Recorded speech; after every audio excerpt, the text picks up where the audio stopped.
প্রত্যেকটি প্রশ্নের উত্তরের জন্য 5 সেকেন্ডস টাইম। পবিত্র কোরআনের সবচেয়ে বড় সূরার নাম কি?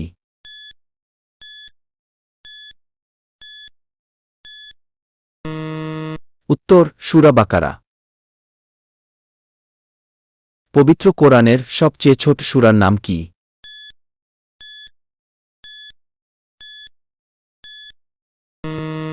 উত্তর সূরা কাউসার।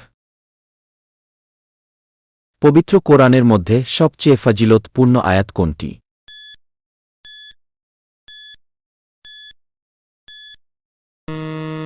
উত্তর আয়াতুল কুরসি। ফরজ নামাজের পর কোন সূরা পাঠ করলে মৃত্যু ব্যতীত জান্নাতের যেতে কোনো বাধা থাকবে না?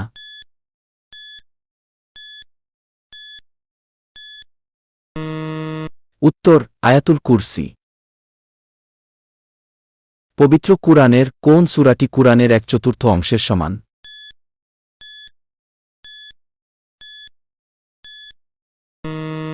উত্তর সূরা কাফিরুন। পরবর্তী ভিডিও দেখার জন্য প্লিজ চ্যানেলটি সাবস্ক্রাইব করবেন এবং পাশে থাকা বেল আইকনটি ক্লিক করবেন। ধন্যবাদ।